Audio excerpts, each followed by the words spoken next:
Une étude réalisée en Amérique a prouvé que si l'on garde la place de la première et de la dernière lettre dans un mot, le cerveau remet automatiquement en place toutes les lettres mélangées à l'intérieur de ce mot.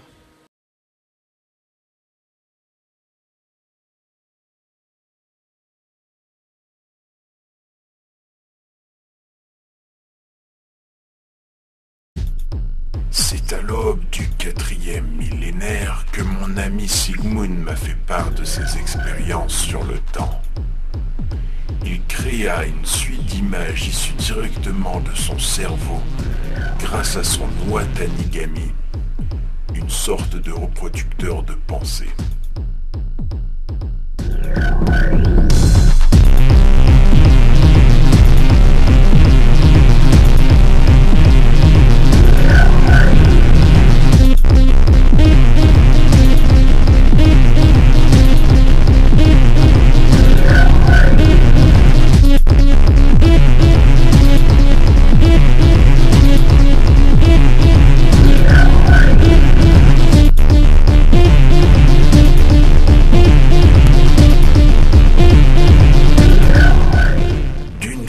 Pensante et dans un langage peu connu encore, il m'écrit: j'ai nommé cette découverte l'orgie amère.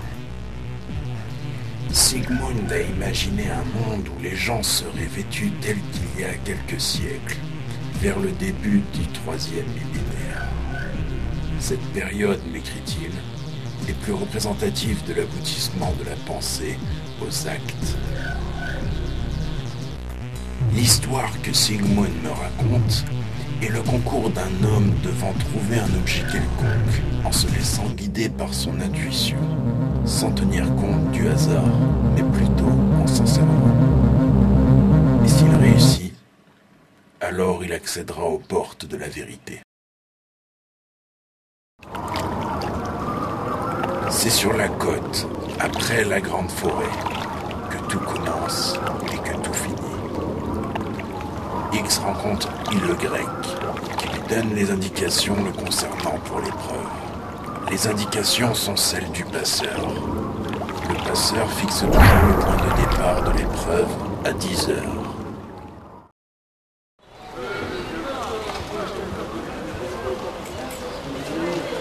L'heure indiquée correspond parfaitement à l'un des numéros inscrits. Et à ce moment même, X reçoit un appel. Son ami, Z, accepte l'invitation d'X faite le jour de la Saint-Valentin.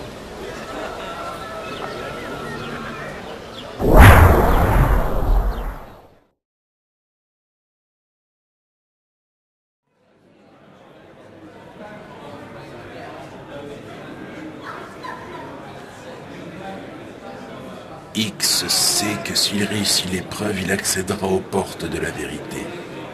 Ce qu'il ne sait pas, c'est comment l'expliquer à son entourage. Il rencontre Z, sa seule amie, pour lui confier qu'il part. Mais il ne dira pas où. Même elle ne comprendrait pas ce que sont que ces portes.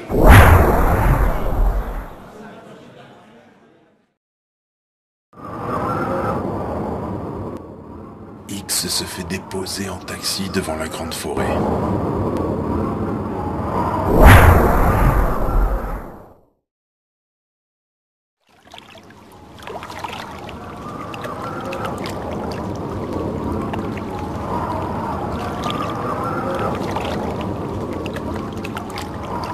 X était sûr d'avoir réussi.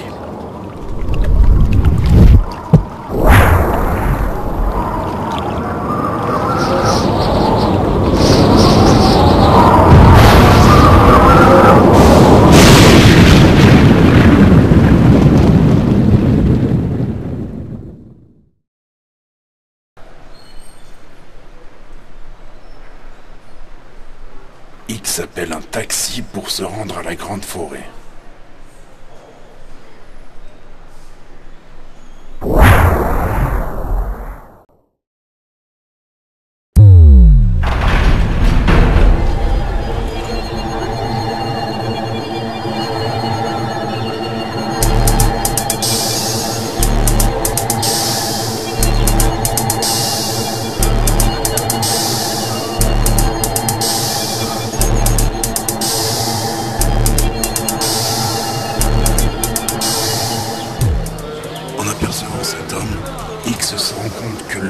affiché sur son mobile correspond à l'un des chiffres numérotés sur son calepin.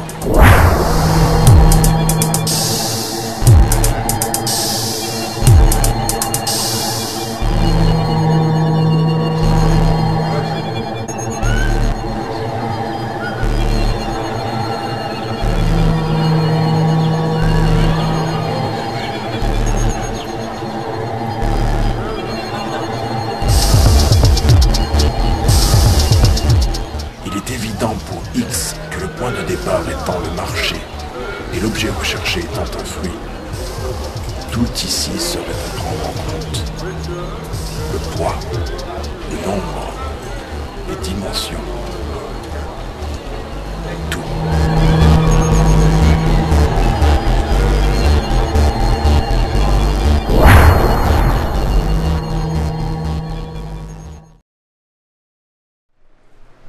X se prépare maintenant pour aller à son rendez-vous. Pendant ce temps, le responsable de toute la mission, le passeur, prépare un rituel pour entrer en contact avec X.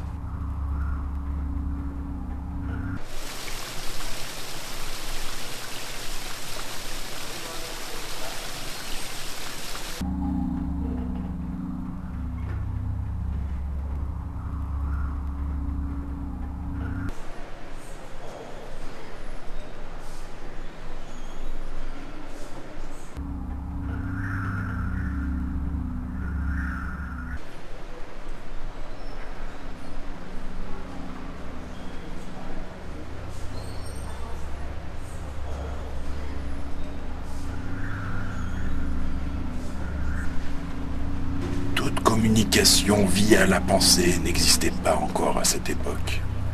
Mais Sigmund étant adepte de toutes les productions Noa Tanigami, cela ne m'étonne pas qu'il se soit servi une fois de plus du feu en démontrant cette fois son utilité télépathique.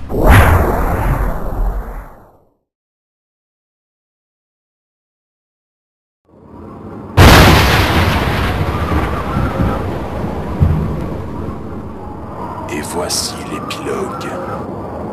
Telle la signature d'un géant. Pas de fin heureuse. Pas de logique si ce n'est celle d'un rêve. X a réussi son épreuve. Mais il n'a ni prime, ni trophée, ni diplôme. Rien en fait. Disons, rien qui ne soit matériel.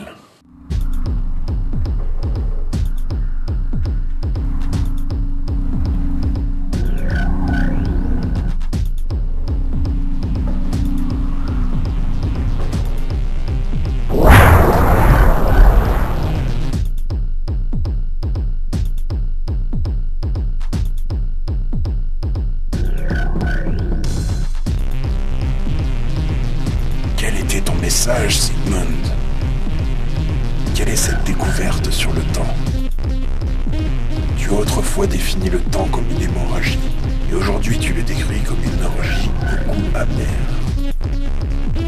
Serait-ce le fruit d'un génie? Ou de la pure folie?